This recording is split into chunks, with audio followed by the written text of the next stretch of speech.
Hello, I'm Panos Kotzathanasis, and this is ASEAN Movie Pulse Reviews. Today we're gonna deal with a Japanese movie from 2022, A Man by Ishikawa.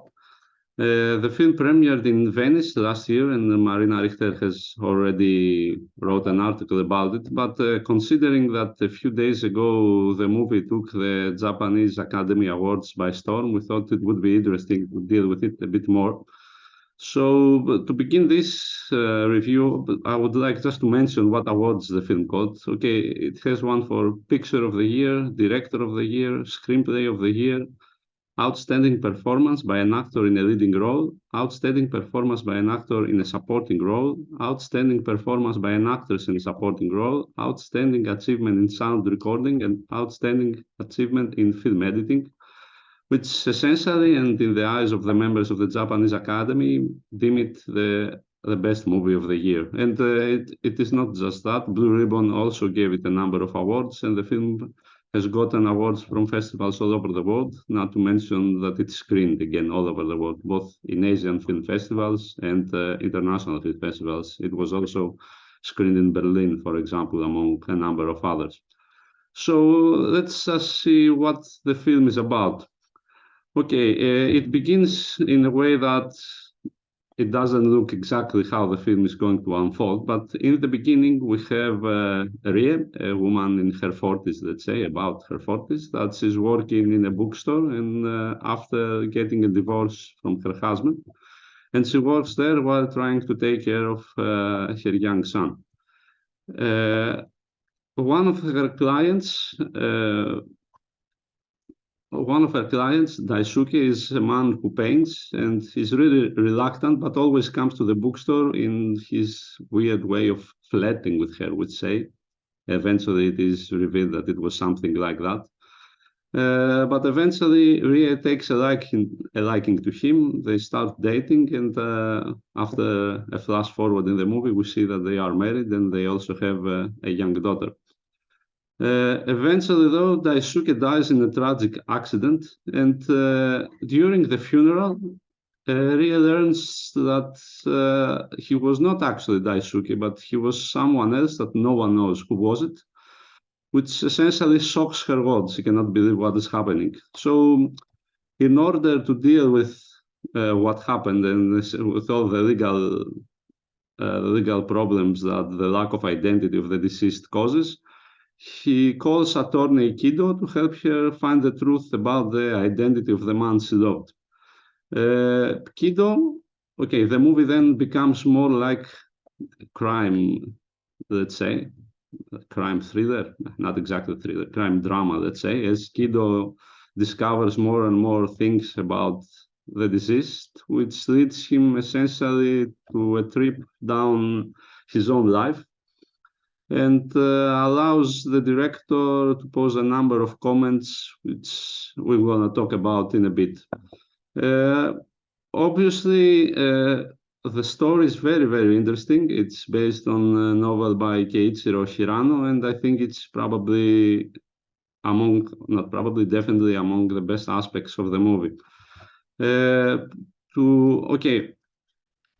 Also, another of the great aspects of the movie is the context here, since the comments are many and quite interesting. Okay, we have some that are presented a bit in a funny way. Let's say there is a bar owner that talks all the time about abductions by North Koreans, which is kind of urban legend in Japan. Nobody knows if it's true or not. And this brings us to another comment about the Zainichi Koreans, which eventually Kido is revealed to be one, a Korean, someone from Korea that was born and raised in Japan, but still carries a stigma, and the movie deals a bit with that concept.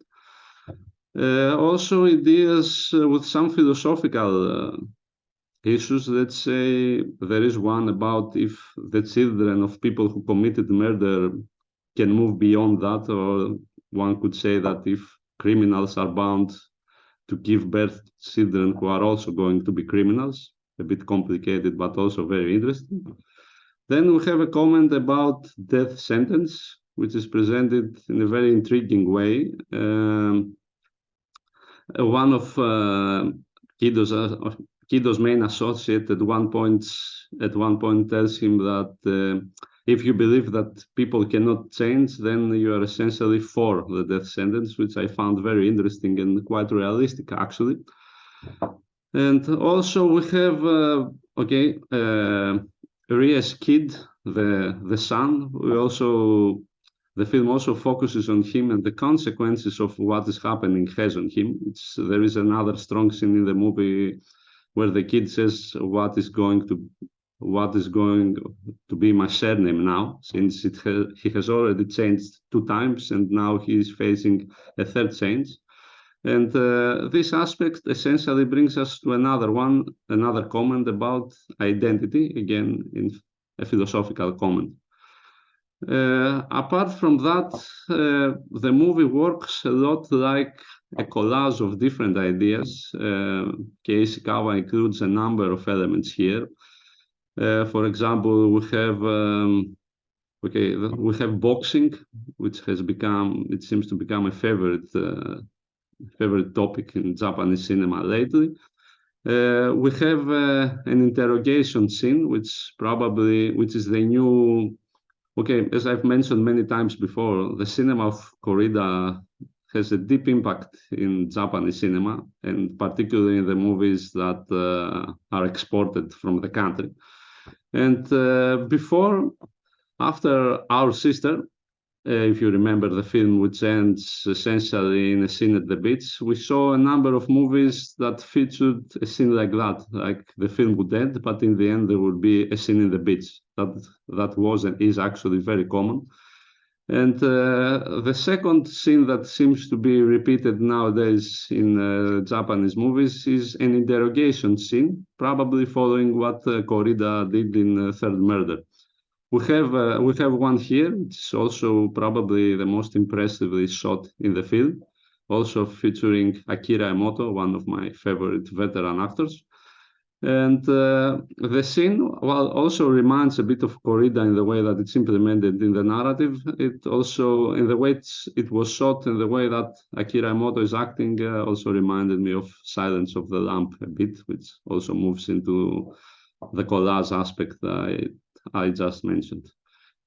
As I already said, we have the social drama, family drama if you prefer. We have the philosophical drama about identity and whatnot, I already mentioned. And we also have this crime aspect about who the deceased was actually.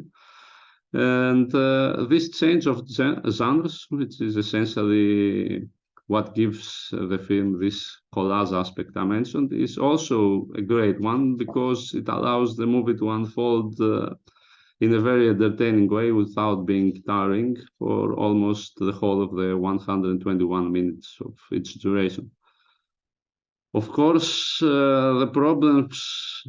another inherent problem of Japanese cinema that usually local directors are not sure when to end their film is also appears here, and the movie does lag a bit towards the end, as is again usually the case. But I felt that this time it was not such a big problem. It's okay. The ending could have been a bit briefer or even a few scenes before, but I felt that as a whole it works.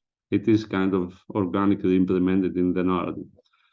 Also quite good is Ryuto Kondo's cinematography, which apart from the scene of the interrogation I already mentioned, is excellent in every other aspect. We have a number of locations here, all of which are exquisitely depicted. The framing is really, really good. And the focus is on realism, and Ryuto Kondo does not try to impress, but his cinematography is both artful and realistic in the end. And also, the other great aspect of the film is the acting and the casting, I guess, which is essentially the one interconnected with each other, obviously. Just to mention some of the actors, we have Satoshi Tsumabuki as Akira Kido, which is the main protagonist. Sakura Ando plays Rie. Masataka Kubota plays Daisuke. And in secondary roles, we have a number of very interesting veterans and younger actors. We have Yoko Maki, which is Akira's wife. Akira Emoto, as I already mentioned. We have Denden, we have Shinsuke Kato in a really impressive cast, which Ishikawa takes the best from. Okay, it's always a pleasure to watch Sakurando. I feel that she's probably the best actress of her generation. Her role here is not particularly big, but I feel that she steals the show every time she appears on screen. Also, her voice is really impressive. Satoshi Tsumabuki, okay, obviously the camera loves him. He's a good-looking fellow, and but he's also quite convincing in the way that he changes the more he deals with this case, as he sees his past, his past coming on to him. Let's say he has to face his past through the case in a very interesting role that he manages to portray in a really good way. Masataka Kubota as Daisuke is also impressive. He has a very characteristic face, almost like a mask from an ancient Greek tragedy, which helps him in a number of occasions, particularly in the scenes when he is angry. His demeanor is not like that from the beginning, but the more we get to know him as the story unfolds, he changes his character, and this transformation is quite impressive and one of the best traits of the film. I felt that probably his performance is the best here, despite the fact that Satoshi Tsumabuki got the award for Best Actor. Okay, the third, I guess it's Akira Emoto, as I mentioned. He is really great, again, in a small role. We have this thing that we also find in many Japanese movies, particularly the mainstream ones, the one from the big studios. The film is by Shochiku, and we have an impressive cast with people, all of which are good actors, but they don't get so much time. It's like a star system thing, I feel. But in the end, it works quite well. Even in the small parts, all actors manage to stand out, even if briefly. So, in the end, I don't know what to say. This is definitely not a masterpiece. There are some issues with it, and I felt that the case may go a bit too far on occasion. And after a point, the comments get too wide. Like the boxing aspect is a bit out of context, let's say a bit too much. But it's definitely a good movie. There are a lot of good things here, as I mentioned: cinematography, acting, the directing, the comments here are all very interesting. And I felt that this is a solid 7 out of 10. Now, if it is the best movie of the previous year, I'm not sure. For me, there were some other movies that are better. You can check the list of the best Japanese movies of 2022 in Asian Movie Pulse, and you will see a number of others. We did not include this one. I guess it could have been in the list, but most of us did not manage to watch it until this year, so that's probably the reason it was not even in the list. But again, I'm not sure if it was the best. For example, for me, December is probably better.